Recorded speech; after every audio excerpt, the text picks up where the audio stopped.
What is up, guys? Welcome back to another chapter of the Bible. Today we are going on with chapter 15 of Mark. Let's get on into it. Jesus before Pilate. Very early in the morning, the chief priests with the elders, the teachers of the law, and the whole Sanhedrin made their plans. So they bound Jesus, led him away, and handed him over to Pilate. "Are you the king of the Jews?" asked Pilate. "You have said so," Jesus replied. The chief priest accused him of many things. So again, Pilate asked him, "Aren't you going to answer? See how many things they are accusing you of." But Jesus still made no reply, and Pilate was amazed. Now it was the custom at the festival to release a prisoner whom the people requested. A man called Barabbas was in prison with the insurrectionists who had committed murder in the uprising. The crowd came up and asked Pilate to do for them what he usually did. "Do you want me to release to you the king of the Jews?" asked Pilate, knowing it was out of self-interest that the chief priest had handed Jesus over to him. But the chief priest stirred up the crowd to have Pilate release Barabbas instead. "What shall I do with the one you call the king of the Jews?" Pilate asked them. "Crucify him," they shouted. "Why? What crime has he committed?" asked Pilate. But they shouted all the louder, "Crucify him." Wanting to satisfy the crowd, Pilate released Barabbas to them. He had Jesus flogged and handed him over to be crucified. The soldiers mocked Jesus. The soldiers led Jesus away into the palace, that is the praetorium, and called together the whole company of soldiers. They put a purple robe on him, then twisted together a crown of thorns and set it on him. And they began to call out to him, "Hail, King of the Jews!" Again and again, they struck him on the head with a staff and spit on him. Falling on their knees, they paid homage to him. And when they had mocked him, they took off the purple robe and put his clothes on him. Then they led him out to crucify him. The crucifixion of Jesus.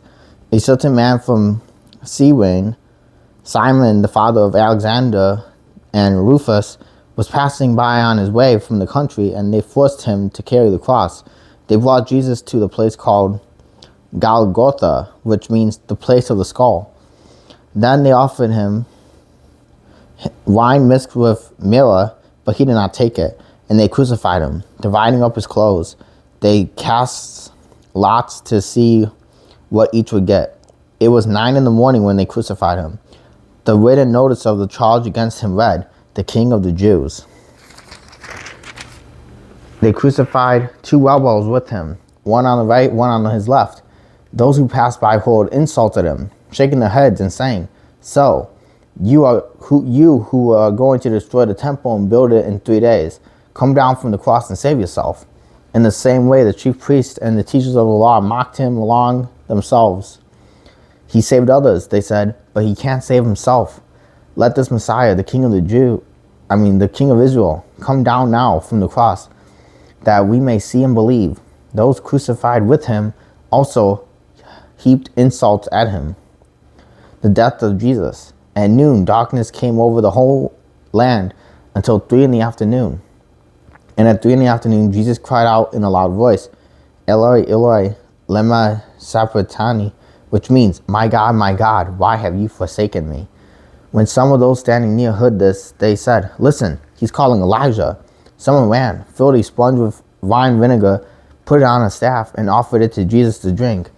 "Now, leave him alone. Let's see if Elijah comes to take him down," he said. With a loud cry, Jesus breathed his last. The curtain of the temple was torn in two from top to bottom. And when the centurion who stood there in front of Jesus saw he died, he said, "Surely this man was the Son of God." Some women were watching from a distance. Among them were Mary Magdalene, Mary the mother of James the younger, and of Joseph and Salmon. In Galilee, these women had followed him and cared for his needs. Many other women who had come up with him to Jerusalem were also there. The burial of Jesus. It was preparation day, that is, the day before the Sabbath. So as evening approached, Joseph of Arimathea, a prominent member of the council who was himself waiting for the kingdom of God, went boldly to Pilate and asked for Jesus' body.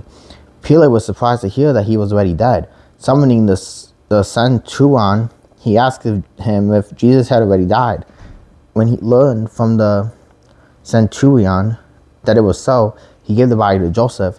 So Joseph brought some linen cloth, took down the body, wrapped it in linen, and placed it in a tomb cut out of rock. Then he rolled a stone against the entrance of the tomb. Mary Magdalene and Mary, the mother of Joseph, saw where he was laid. All right, guys, that is it for chapter 15 of Mark. I'll see you guys tomorrow for chapter 16.